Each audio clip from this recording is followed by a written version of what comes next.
Hello everyone, welcome to GametechUK and my gaming news series. This is where I like to talk about everything in the world of gaming and keep you as up to date as possible. So let's get on with today's video.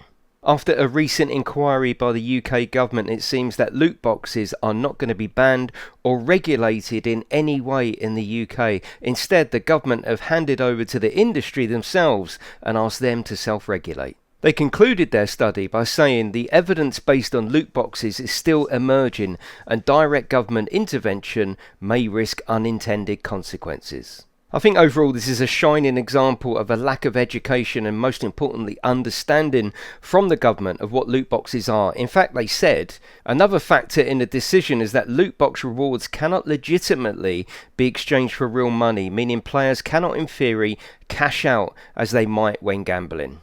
And I think that is the shining problem. The government doesn't perceive this as a problem because you're not actually getting anything tangible. It's all virtual, and I don't think really the government understands what that actually means. Even as recent as 2020, the NHS, the National Health Service here in the UK, conducted their own study and said that loot boxes did contribute towards youth gambling, but again the government have turned a blind eye. Now don't get me wrong, a strategically placed microtransaction in your favourite MMO, for example, can be really handy and can speed up the grinding process, but the heinous act of loot boxes, which is risk versus reward, in my mind has no place in gaming at all. Of course, let's be honest with ourselves, the games that made loot boxes popular are predominantly aimed at the younger audience.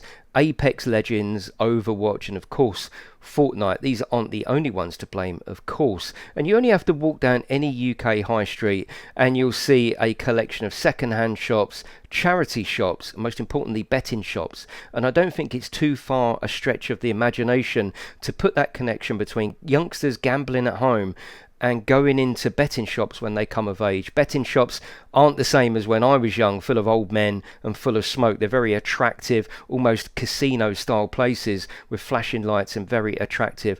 And like I say, there could be that connection as they come of age.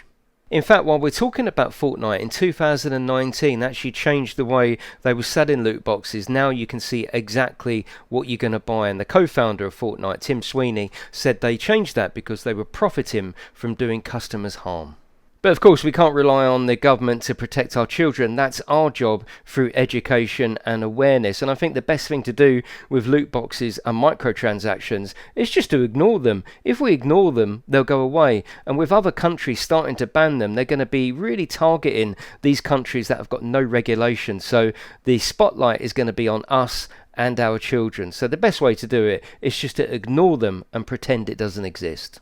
I've always found it a bit weird that people do enjoy buying boxes or packages where they have no idea of what's inside, just letting fate decide. It's happening in my local high street. My local HMV, a big part of their entrance is filled with sealed boxes priced at £20, £30 and even £50 with no idea what's inside. People are just letting, as I say, fate decide what's in there rather than going up to the shelves themselves and picking what they want. They're just going in there and buying a sealed box and seeing what they get. I don't understand it.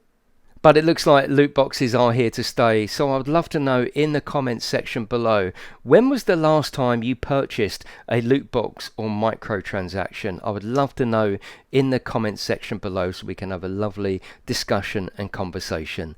That is it everyone. Thank you for watching and I will see you in the next one.